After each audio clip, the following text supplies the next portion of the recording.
que lo he titulado Maldiciones generacionales. El mensaje de esta mañana se titula Maldiciones generacionales. Aleluya. Bendita sea la gloria de Dios. Lo primero que hay que aclarar en esta mañana acerca de este tema que les voy a compartir es qué son las maldiciones generacionales, porque esto es un tema del que se oye mucho en muchos círculos evangélicos y en muchas iglesias, y hay muchos predicadores que defienden estas falsas doctrinas de las maldiciones generacionales, o mejor dicho, la retuercen y le dan un significado que no tiene en la palabra de Dios. En su gran mayoría están en un grave error. Es cierto que hay algunas maldiciones generacionales, pero no todos son maldiciones generacionales.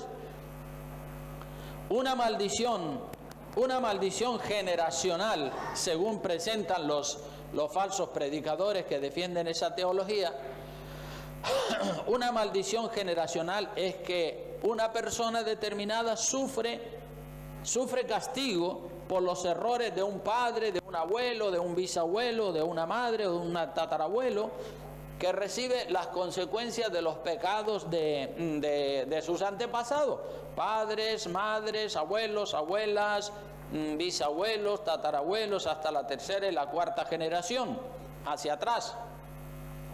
Entonces, una maldición se puede transmitir de una a otra generación cuando ninguna de esas generaciones le ha entregado su vida a Cristo.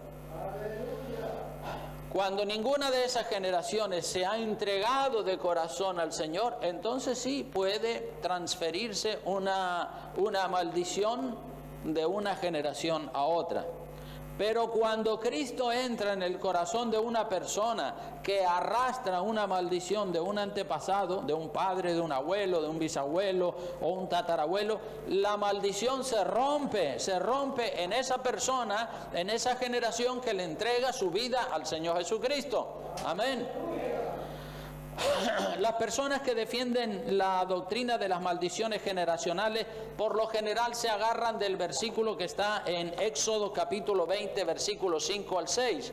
Vamos a ir a la escritura, abran su Biblia para que sigan conmigo el mensaje de la palabra de Dios.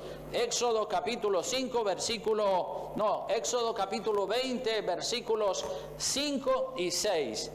Allí es donde se agarran los que promueven y esa doctrina falsa de las maldiciones generacionales, que bueno, que puede haber algo, pero no como lo presentan muchos falsos predicadores.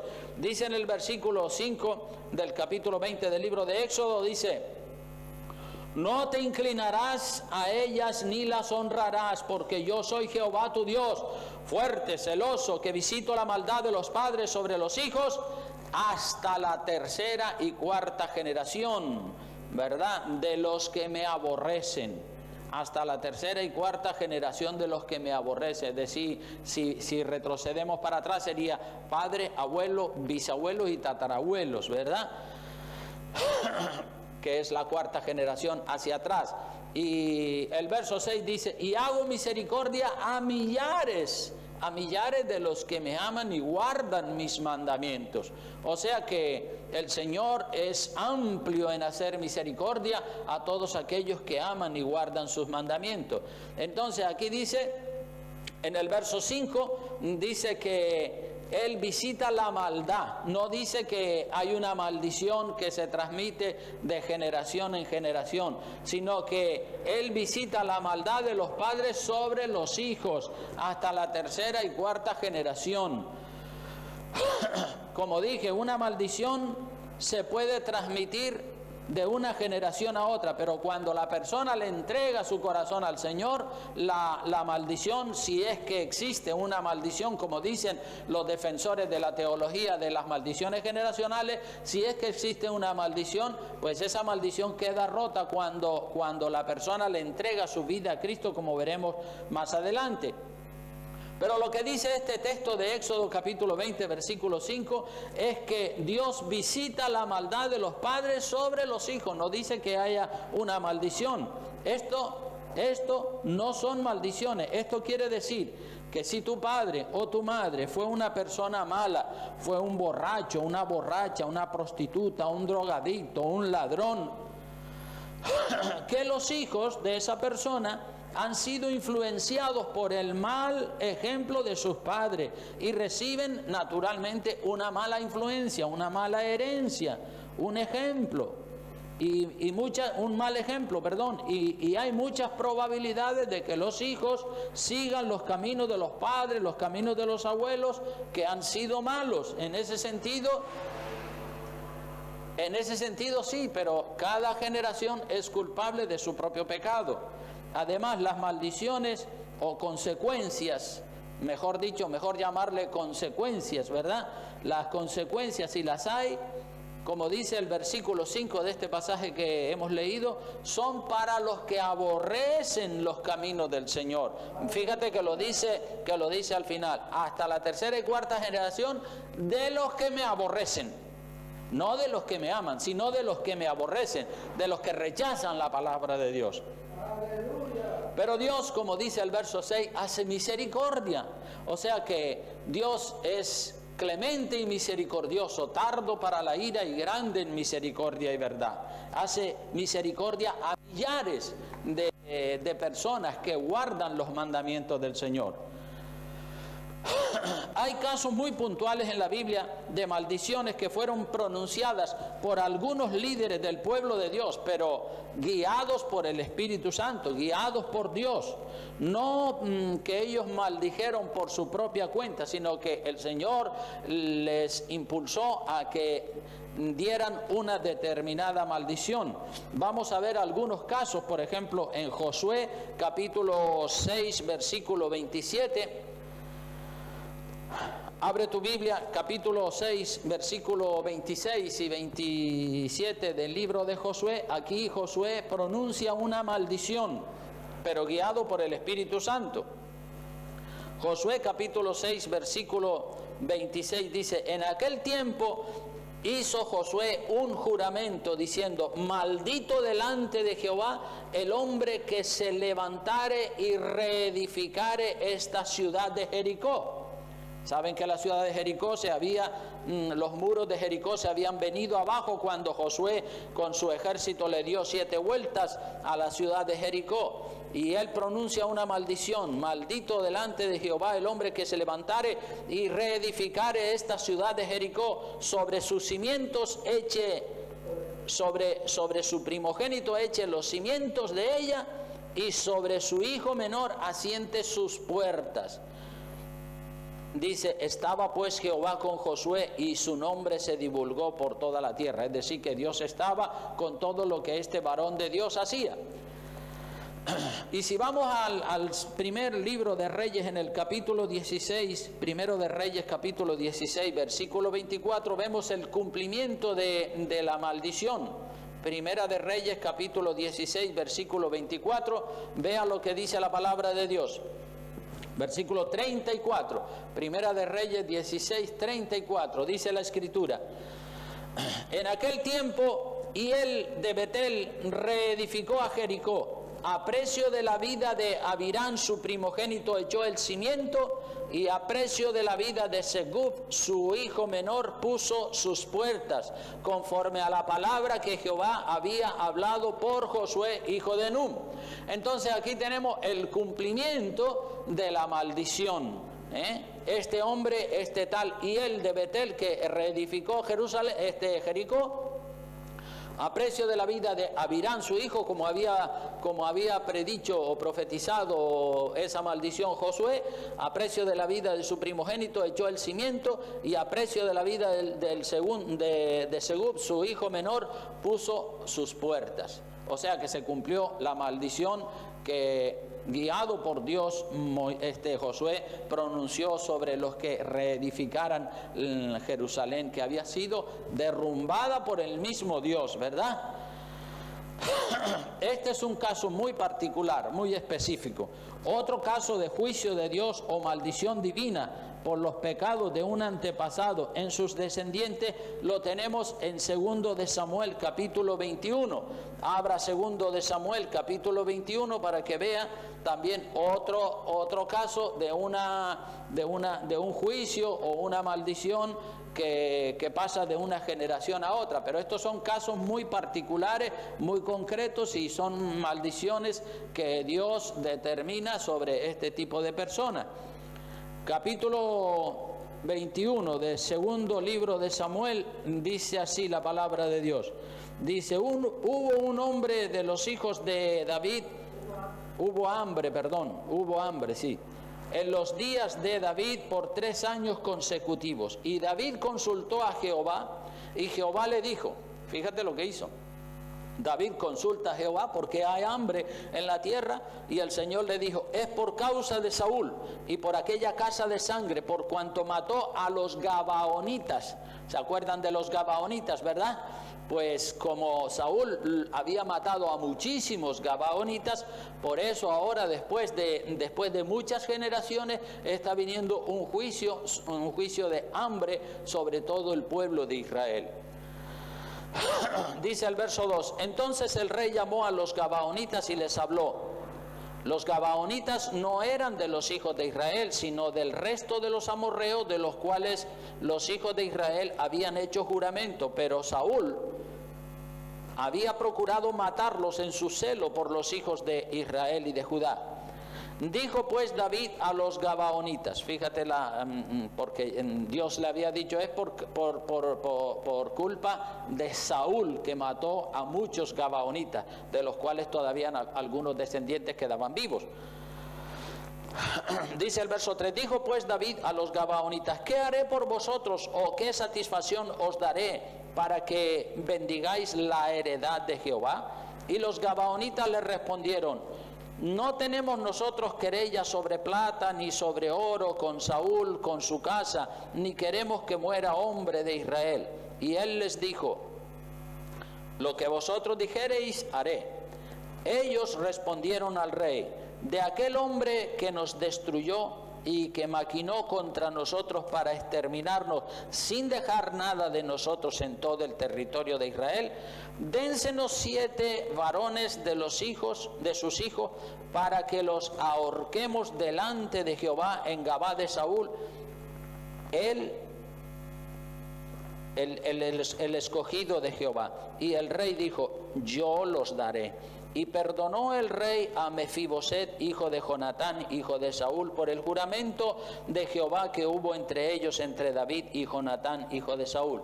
Pero tomó el rey a 2 hijos de Rispa, hija de Aja, los cuales ella había tenido de Saúl, Armoni y Mefiboset, y a 5 hijos de Mical, hija de Saúl, los cuales ella había tenido de Adriel, hijo de Barzilai Meolatita. El verso 9 dice, entre los cuales y los entregó en manos de los gabaonitas, y ellos los ahorcaron en el monte delante de Jehová, y así murieron. O sea que los gabaonitas pidieron 7 hombres descendientes de Saúl para ahorcarlos, porque Saúl, el antepasado de ellos, había sido un asesino y había hecho mucho daño a los gabaonitas. El rey David le entrega 7 varones descendientes de Saúl y bueno, ellos, los gabaonitas, los cogieron y los ahorcaron. Y en el versículo 14 de ese mismo capítulo dice, y sepultaron los huesos de Saúl y los huesos de su hijo Jonatán en tierra de Benjamín, en Sela, en el sepulcro de Cis su padre, e hicieron todo lo que el rey había mandado, y Dios fue propicio a la tierra después de esto. Es decir, cogieron los huesos de Jonatán y los huesos de Saúl, más los huesos, si hay que leer todo el contexto, claro, cogieron los huesos de estos 7 ahorcados y los huesos de Saúl y de Jonatán y los enterraron juntos. Y la Biblia dice en el último versículo, en la última línea del verso 14, dice, y Dios, ¿cómo fue? propicio a la tierra después de esto. Es decir, se acabó el hambre después que se ejecutó esta venganza de parte de Dios. Entonces, estos son algunos casos muy específicos, pero no quiere muy específicos y sobre cuestiones muy determinadas, pero eso de pensar que todos nosotros heredamos de nuestros antepasados maldiciones que son, como dicen, maldiciones generacionales, eso no es correcto. Como digo, estos son casos muy específicos y además son órdenes de Dios para que ningún pecado a nivel nacional quede en la impunidad, es decir, sin castigo. Nosotros los cristianos no tenemos que tener miedo a las maldiciones pronunciadas por brujos, por hechiceros o por curanderos. No tenemos que tenerle miedo porque si nosotros somos cristianos verdaderos, auténticos, nacidos de nuevo, viviendo un cristianismo radical, viviendo un cristianismo verdadero, con limpia conciencia, ningún mal tocará nuestra vida, porque el ángel de Jehová está acampando alrededor de nosotros y nos defiende. ¿Sabe? A lo único que nosotros debemos de temer es a caer en pecado, porque cuando una persona peca, está violando los mandamientos de Dios. Y si hay pecado en la vida de una persona, esta persona le está dando a Satanás derecho legal para atacarla y para hacerle daño, porque el pecado es el alimento de los demonios. Cuando una persona peca, le está ofreciendo alimento a los demonios. He visto cristianos y líderes y pastores haciéndole creer a otros cristianos ingenuos que todos los males que están sufriendo son provenientes de maldiciones generacionales que arrastran de sus antepasados, de su padre, de su madre, de su abuelo, etc. Pero eso es una mentira como un castillo de grande. El día que usted renunció al pecado y se convirtió a Cristo, si usted lo hizo de corazón y si usted renunció a todo pecado suyo y a todo pecado de sus antepasados, usted quedó libre completamente del poder de las tinieblas. Si usted ahora es un cristiano, una cristiana, y tiene enfermedades, tiene problemas económicos, tiene divorcio, situaciones complicadas, eso puede ser pruebas de fe, pueden ser también las consecuencias de una mala decisión suya, pueden ser los golpes del oficio que usted hace, puede ser el desgaste físico de su cuerpo. No podemos nosotros dar un diagnóstico a lo loco. Nunca ve, por ejemplo, a un médico dándole un diagnóstico a sus pacientes sin haber hecho primero análisis de sangre, análisis de orina, ecografías, radiografías, electroencefalogramas, todo tipo de pruebas hacen los médicos para poder identificar la enfermedad y luego poder dar un diagnóstico correcto, ajustado a la realidad. Nunca un médico a primera vista te dice, tú tienes tal enfermedad. No, ellos empiezan a investigar con análisis de sangre, análisis de orina, ecografía, radiografía, todo lo que sea necesario, y luego cuando tienen todos esos elementos de juicio, entonces dan un diagnóstico y te dicen, usted tiene tal enfermedad, por tanto hay que darle tal tratamiento.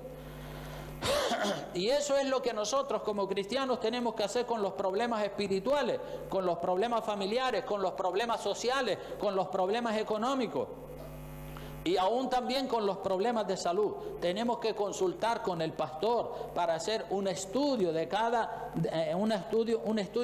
persona por separado, para identificar el problema y darle un tratamiento y darle consejería. Usted debería consultar al pastor y decir, mira pastor, tengo este problema, tengo esta situación, ¿usted qué cree, qué piensa, a qué se deberá este problema de salud, problema económico, problema social, problema matrimonial, familiar, de lo que quiera que sea? Consultar, como se consulta al médico cuando usted tiene una dolencia en una parte de su cuerpo, porque saber exactamente dónde está el origen, la raíz del problema, el por qué sucede el problema, el por qué sucede la enfermedad. En este pasaje que leímos antes, cuando el hambre en Israel, hambre en todo el territorio de Israel por 3 años, el rey David no sabía la razón, ni el origen, ni por qué venía ese hambre sobre el pueblo de Israel. Él no lo sabía. Pero David, dice la palabra, consultó a Dios. Esto es muy importante. Señor, ¿por qué tengo esto? ¿Por qué está viniendo este hambre sobre la tierra de Israel? Consultó a Dios. Y Dios le dijo, es por causa de Saúl, porque Saúl había matado a los gabaonitas sobre los cuales Josué había hecho un juramento de que no los matarían. Los que conocen la historia de los gabaonitas.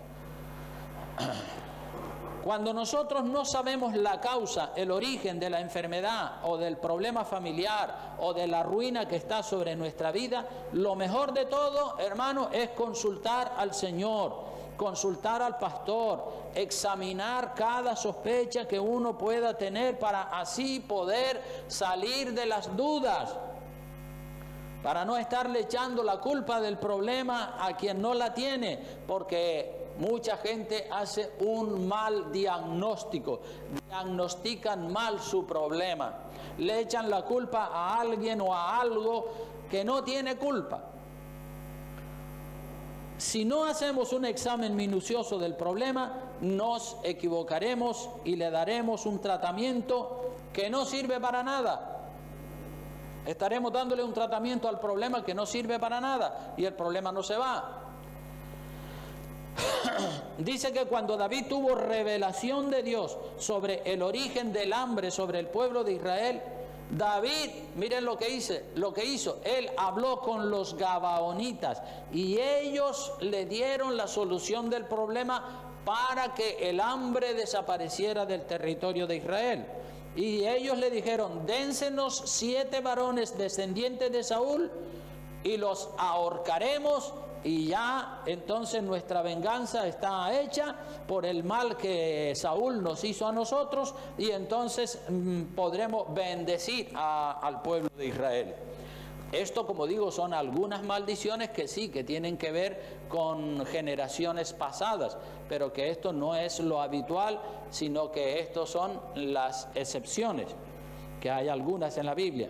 Así que si tú has tenido un padre asesino, un padre ladrón, seguramente tu padre estará en la cárcel. Y el hijo o la hija se cría sin la protección del padre o de la madre. En otras palabras, no son maldiciones, son las consecuencias que pagan los hijos por los errores de los padres. Pero cada generación tiene la oportunidad dada por Dios de renunciar a los malos caminos de sus antepasados y ser libre de las malas consecuencias, de las malas influencias, como vamos a ver, entregándole su vida a Cristo. Vamos a Romanos 8:1. Romanos 8:1. Bendita sea la gloria de Dios, para que veamos. Dice la palabra allí en Romanos 8:1. Ahora pues, ninguna condenación hay. ¿Para quién dice? Para los que están en Cristo Jesús. Ya no hay condenación. Dice, y los que no andan conforme a qué, a la carne, sino conforme al Espíritu. Es decir, ninguna condenación hay, ninguna maldición hay para los que están en Cristo Jesús. Los que no andan conforme a la carne, sino que andan en el Espíritu, orando y buscando de Dios.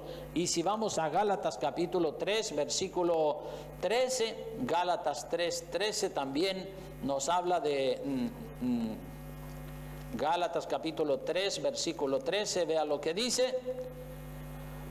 Dice así la Escritura, dice, Cristo nos redimió. ¿De qué nos redimió?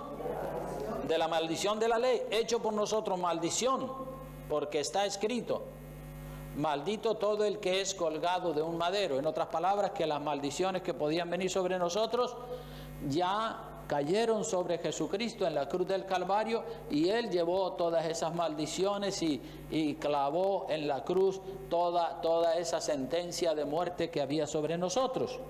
Entonces, hermanos, creer una falsa doctrina le hace mucho daño a las personas. He visto personas amargadas, personas cristianas, padres y madres cristianos que tienen hijos o que tienen hijas que están haciendo lo malo, que están en borracheras, en drogas, en violencia, en robo, en divorcios, y esos padres y esas madres cristianas están amargadas, sintiéndose culpables de las maldades y de la mala vida de sus hijos y de sus hijas,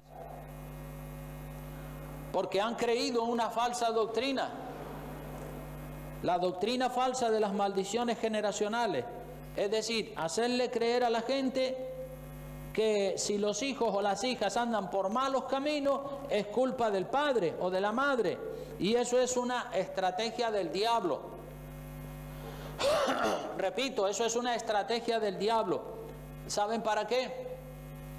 Para quitarle el gozo, para quitarle la alegría de vivir a los padres y hacerles sentir culpables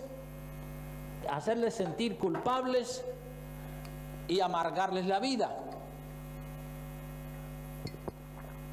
Eso es lo que el enemigo quiere, hacerle sentir culpable a usted como padre o como madre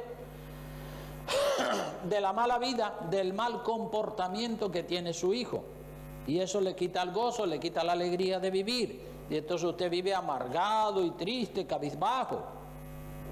También los hijos y las hijas que andan en malos caminos son usados por el mismo diablo para echarle la culpa a los padres de sus males y de sus errores. Tenemos que saber, hermanos y hermanas, nosotros tenemos que saber pararle los pies al diablo y no permitirle hacernos sentir culpables de la mala vida o de las malas decisiones que puedan hacer nuestros hijos. Cada cual es culpable de sus pecados. No podemos nosotros actuar o ser como Adán y Eva. Adán y Eva, ustedes saben que sabían muy bien echarle la culpa al otro. Por ejemplo, Adán, al ser confrontado por Dios, Adán le echa la culpa a su mujer. Dice: no, la mujer que me diste por compañera, ella es la culpable de que yo comiera. Supo echarle la culpa a la mujer. La culpa la tenía él, pero se la echó a ella. Y Eva, cuando la confrontó Dios, también hizo lo mismo. No, la serpiente fue la que me tentó y yo por eso comí. O sea que el ser humano siempre busca la forma de echarle la culpa a alguien. Y eso de echarle la culpa a alguien es otro pecado encima del pecado que ya tiene la persona que pecó. Es echarse más pecado sobre sí mismo. Lo correcto es decir: solo yo soy el culpable de mi pecado. Eso es lo correcto. ¿Cuántos dicen amén? Solo yo soy el culpable de mi pecado. Los padres no morirán por los pecados de los hijos, ni los hijos por los pecados de los padres.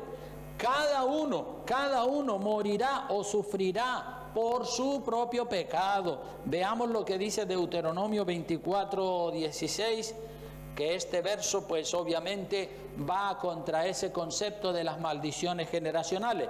Deuteronomio 24:16, vea lo que dice.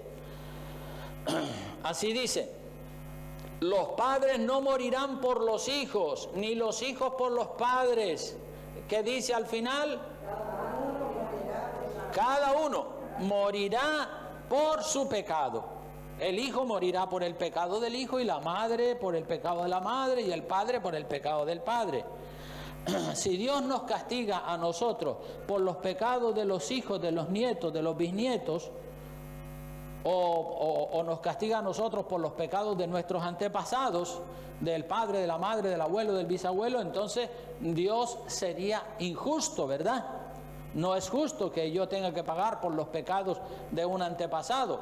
Ya vimos anteriormente que hay excepciones, ¿verdad? Todas las reglas tienen sus excepciones, como las que vimos, la de Josué o la de Saúl. Pero esos son casos muy particulares. Vamos a ver otros pasajes de la Biblia que ratifican este concepto de que los padres los hijos, o sea, los padres no pagarán por los pecados de los hijos, ni los hijos por los pecados de los padres.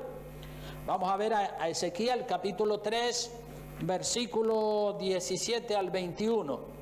Ezequiel 3 del 17 al 21 dice la palabra. ¿Están ahí todos? ¿Dicen amén? Dice: hijo de hombre, yo te he puesto por atalaya a la casa de Israel. Oirás pues tú la palabra de mi boca y los amonestarás de mi parte. Cuando yo dijere al impío, de cierto morirás, y tú no le amonestares ni le hablares para que el impío sea apercibido de su mal camino, a fin de que viva. El impío morirá por su maldad, pero su sangre demandaré de tu mano. Pero si tú amonestares al impío y él no se convirtiere de su impiedad y de su maldad y de su mal camino, él morirá por su maldad, pero tú habrás librado tu alma. Si el justo se apartare de su justicia e hiciere maldad y pusiere yo tropiezo delante de él, él morirá porque tú no le amonestaste. En su pecado morirá y sus justicias que había hecho no vendrán en memoria, pero su sangre demandaré de tu mano. Pero si al justo amonestares para que viva y no peque y no pecare, de cierto vivirá, porque fue amonestado y tú habrás librado tu alma. O sea que nosotros aquí tenemos la responsabilidad de advertir como padres a nuestros hijos de que no vayan por el mal camino.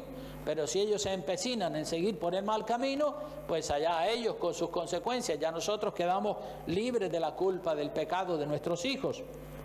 También en Ezequiel capítulo 18. Estos capítulos son muy importantes porque van frontalmente contra la teología de las maldiciones generacionales. Ezequiel capítulo 18, ¿están ahí? ¿Dicen amén?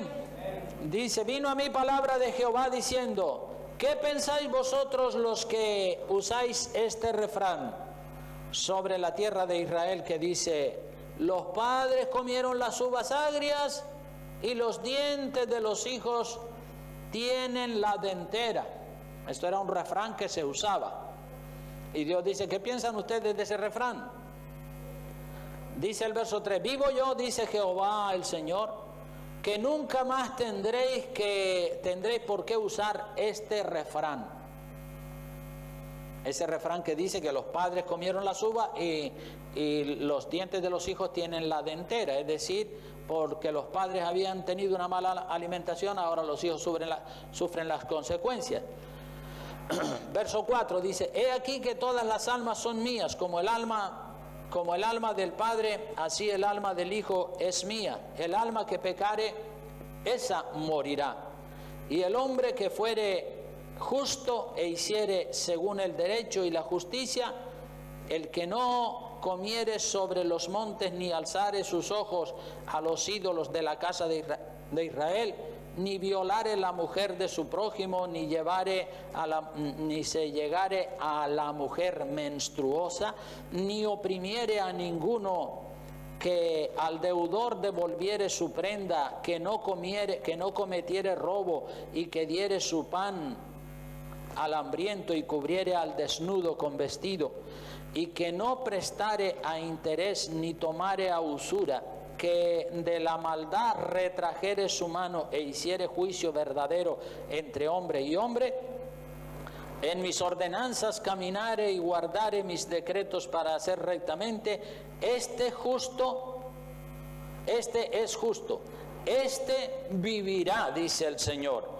Mas si engendrare hijo, si este hombre justo engendrare hijo ladrón, derramador de sangre, o que haga alguna cosa de estas, y que no haga las otras, sino que comiere sobre los montes o violare la mujer de su prójimo, al pobre y menesteroso oprimiere, cometiere robos, no devolviere la prenda, o alzare sus ojos a los ídolos e hiciere abominación, prestare a interés y tomare a usura, ¿vivirá este?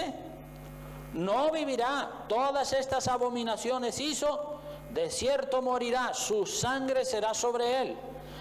Pero si fíjate lo que dice, el Señor es tan claro en su palabra, dice, pero si engendrare hijo, este hombre malo, engendrare hijo, el cual viere todos los pecados de su padre, que su padre hizo, y viéndolos no hiciere según ellos, no comiere sobre los montes, ni alzare sus ojos a los ídolos de la casa de Israel, la mujer de su prójimo no violare, ni oprimiere a nadie, la prenda no retuviere, ni cometiere robos, al hambriento diere su pan, y cubriere con vestido al desnudo, apartare su mano del pobre, interés y usura no recibiere, guardare mis decretos y anduviere en mis ordenanzas, no morirá por la maldad de su padre. De cierto vivirá. Su padre, por cuanto hizo agravio, despojó violentamente al hermano e hizo en medio de su pueblo lo que no es bueno, he aquí que él morirá por su maldad. Y si dijereis, ¿por qué el hijo no llevará el pecado de su padre? Porque el hijo hizo según el derecho y la justicia, guardó todos mis estatutos y cumplió, de cierto vivirá. El alma que pecare, verso 20, esa que dice, el hijo no llevará el pecado del padre, ni el padre llevará el pecado del hijo. Eso está más claro que el agua. La justicia del justo será sobre él, y la impiedad del impío será sobre él. Y sigue todo este capítulo hablando acerca de eso. Es muy bueno que ustedes se lo lean varias veces, ¿verdad? Y otro capítulo que también nos habla de lo mismo es Jeremías 31. Vamos a Jeremías 31, que este concepto se repite, este concepto de que no morirán los padres por los pecados de los hijos, ni los hijos por los pecados de los padres, se repite a lo largo de toda la Biblia. Jeremías 31, versículo 29 dice, en aquellos días no dirán más, los padres comieron las uvas agrias y los dientes de los hijos tienen la dentera, sino que cada cual morirá por su propia maldad. Cada cual recibirá las consecuencias de sus pecados. Los dientes de todo hombre que comiere las uvas agrias tendrán la dentera. He aquí que vienen días, dice Jehová, en los cuales haré nuevo pacto con la casa de Israel, con la casa de Judá, no como el pacto que hice con sus padres el día que los tomé de la mano de su mano para sacarlos de la tierra de Egipto, porque ellos invalidaron mi pacto, aunque fui yo un marido para ellos, dice Jehová. Pero este es el pacto que haré con la casa de Israel después de aquellos días, dice Jehová. Daré mi ley en su mente y las escribiré en su corazón, y yo seré a ellos por Dios y ellos me serán por pueblo. En otras palabras, que la bendición de Dios está sobre los que obedecen, sin importar lo que haya hecho cualquiera de sus antepasados. Entonces este concepto de que no morirán los padres por los pecados de los hijos, ni los hijos por los pecados de los padres, es una verdad como un castillo que se repite en muchos pasajes de la Escritura. Quiero decir que a veces de buenos padres salen hijos malos. Por ejemplo, Aarón fue un buen padre. Aarón fue el primer sumo sacerdote, como ustedes saben. Él fue un buen padre, pero él tenía dos hijos, Nadab y Abiú, y eso está en Levítico capítulo 10, lo pueden mirar ustedes en su casa. Y estos dos hijos murieron por el pecado de ellos. Entonces, aquí vemos que de un buen padre pueden salir hijos malos. También Samuel, el profeta Samuel, fue un buen padre, pero sus hijos se le echaron a perder. Los hijos de Samuel, este gran varón de Dios, este profeta de Dios, fue un padre excelente, pero los hijos le salieron torcidos. Entonces, los hijos fueron desechados por el pueblo de Israel y no fueron aceptados como jueces. Y a partir de ahí se instaló lo que se llama la monarquía, es decir, los reyes de Israel. Entonces, aquí vemos claramente que de buenos padres pueden salir hijos malos. Y a veces de malos padres, lo contrario, pueden salir hijos buenos. Por ejemplo, Acaz, el padre del rey Ezequías, fue un rey muy malo. Sin embargo, su hijo Ezequías fue un excelente rey. Y así vemos en los libros de las crónicas muchos casos muy parecidos, que de buenos padres salieron hijos malos y de malos padres salieron hijos buenos. Hay de todo, hay de todo. De padres buenos salen hijos buenos y salen malos también. Y de padres malos también a veces salen hijos buenos y salen hijos malos. O sea que ese refrán, no sé si ustedes han oído ese refrán que dice: de tal palo tal astilla. ¿Cuántos han oído ese refrán? Amén, ¿verdad? De tal palo tal astilla, de tal padre tal hijo, de tal madre tal hija. Bueno, no siempre se cumple ese refrán. A veces sí y a veces no. Entonces, hermanos, las enfermedades, los problemas de la vida son muy variados, son muy diferentes. Hay muchas clases de problemas, hay muchas clases de enfermedades. El origen, la causa, la razón por la cual viene el problema o la enfermedad también es muy variada, es muy diferente. En la inmensa mayoría de las enfermedades y de los problemas de la vida, la causa, el origen, está en la persona, no en el antepasado, está en la propia persona. En la gran mayoría de las enfermedades y en la gran mayoría de los problemas, salvo excepciones. Hay enfermedades que tienen un origen diferente. Hay enfermedades que son pruebas de fe. Ustedes han leído la historia de Job. ¿Cuántos han leído la historia de Job? Amén. Pues las enfermedades de Job fueron una prueba de fe para saber si la fe de Job era genuina y auténtica. Él fue probado con esa sarna tremenda y con otros problemas, como ustedes ya saben, y él superó con éxito esa prueba. Entonces la enfermedad, la sarna que tenía Job, era una prueba de fe. Hay enfermedades también que son hereditarias, claro que las hay. Mi madre, caso concreto, mi madre tenía Parkinson. Parkinson es el temblor de la mano, que no se le está quieta, sino que tiembla. Entonces 2 de mis hermanos heredaron también la enfermedad de mi madre, el Parkinson. Hay enfermedades que son hereditarias. Hay enfermedades que son consecuencias de los vicios.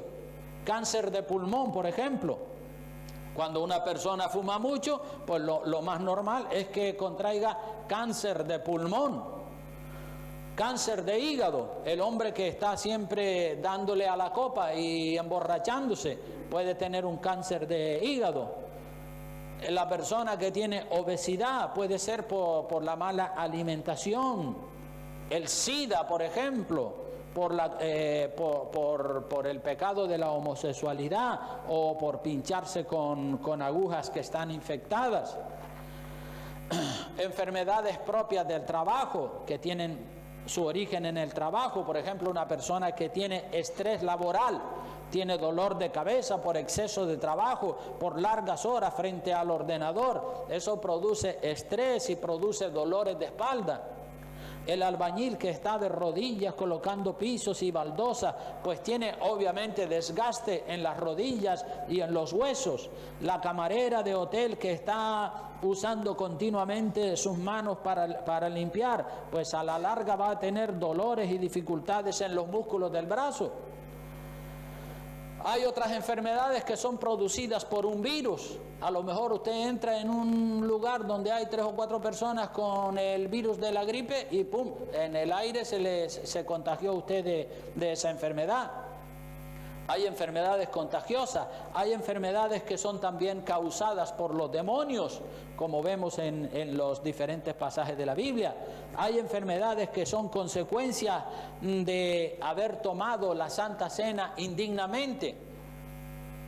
Y valga la redundancia que hoy vamos a tomar la Santa Cena. Hay enfermedades que son causadas por haber tomado la Santa Cena indignamente, en pecado.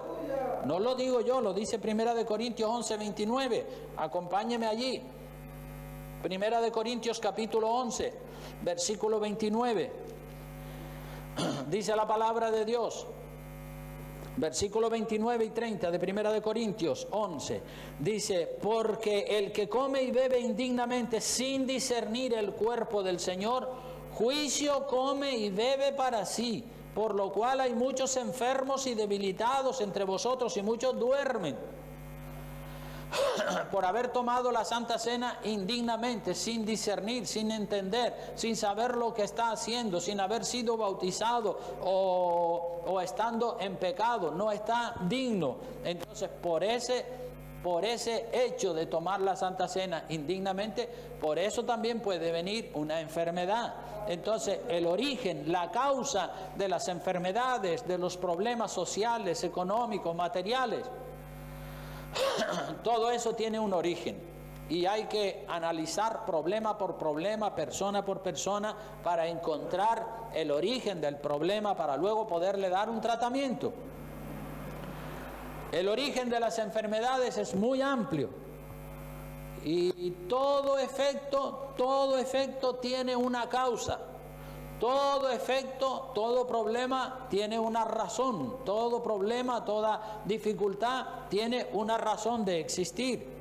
Y encontrar la causa no es fácil. No es fácil a veces, porque las causas son muy diversas.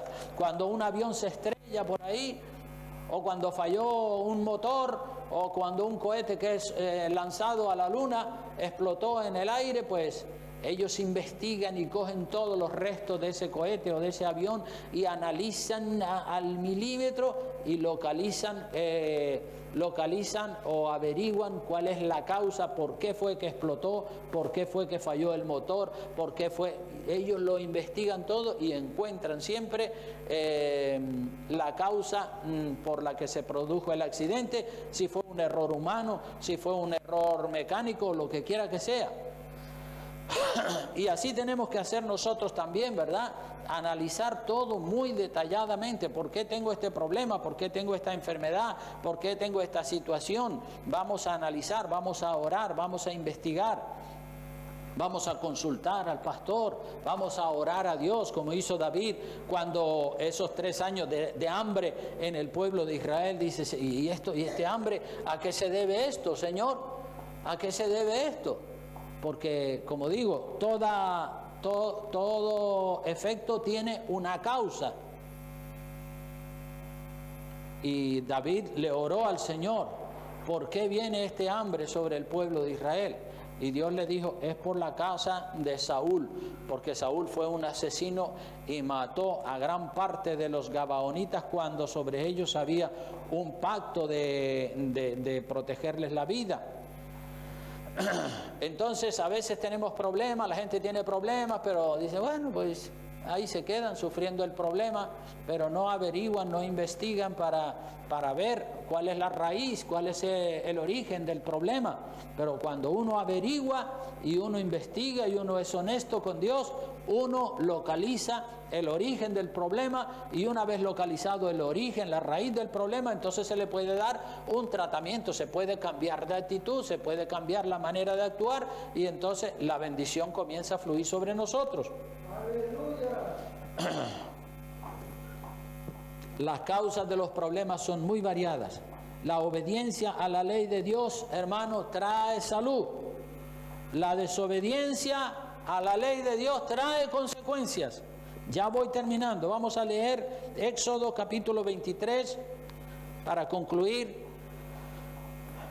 Éxodo, segundo libro de la Biblia, capítulo 23. Veamos lo que dice. Éxodo 23, versículo 24 al 26. 23 del 24 al 26 del libro de Éxodo dice así: no te inclinarás a sus dioses, ni los servirás, ni harás como ellos hacen, antes los destruirás del todo y quebrarás totalmente sus estatuas, la idolatría. Verso 25, mas a Jehová vuestro Dios serviréis y Él bendecirá, fíjate lo que dice, Él bendecirá, claro, cuando le sirves al Señor, Él bendecirá tu pan, tus aguas, y yo quitaré toda enfermedad en medio de ti. Yo la quitaré. Dice además en el verso 26, no habrá mujer que aborte, ni estéril en tu tierra, y yo completaré el número de tus días. Obviamente si se hace la voluntad de Dios. Si se va en contra de Dios, pues entonces sí, habrán enfermedades, habrán problemas, habrán abortos, habrá esterilidad y habrá un montón de problemas. Por eso es que estamos llamados a hacer un análisis exhaustivo, un análisis profundo, un análisis concienzudo de nuestro estado espiritual y preguntarnos delante del Señor, Señor, ¿por qué tengo este problema? ¿Por qué me está viniendo esta situación? Problema matrimonial, problema familiar, problema económico, problema de salud. Es bueno identificar la causa, porque no todas las enfermedades tienen la misma causa. Es decir, unas son causadas por unas circunstancias, otras son causadas por otras. Entonces, cuando uno conoce, dice, bueno, pues ya sé que esto viene por aquello o por lo otro. Entonces, voy a modificar mi comportamiento y voy a darle un tratamiento adecuado al problema para que yo pueda disfrutar de la bendición de Dios. Amén. Así que si tienes un problema, una enfermedad, una situación difícil que te está amargando la vida, para todo en la vida hay solución, menos siendo para la muerte, ¿verdad? Cuando nos llega el día de partir para allá, por mucho que batalles para no partir, vas a partir, porque Dios ha establecido que los hombres mueran una sola vez después de haber vivido 70, 80 años y después de eso el juicio. Así que yo como pastor te puedo ayudar con un buen consejo, te puedo ayudar con oración, si tú te abres, si tú te dejas tratar, si tú recibes el consejo, pídeme cita y con mucho gusto te ayudaré a analizar, a investigar la causa, por qué te está viniendo lo que te está viniendo, cuál es el origen del problema con tu hijo, con tu hija, del problema económico, del problema matrimonial o social o familiar, lo que quiera que sea, para así darle un tratamiento y dejar ya resuelto ese problema y que puedas disfrutar de la bendición de Dios. Amén. Muy bien, pues vamos a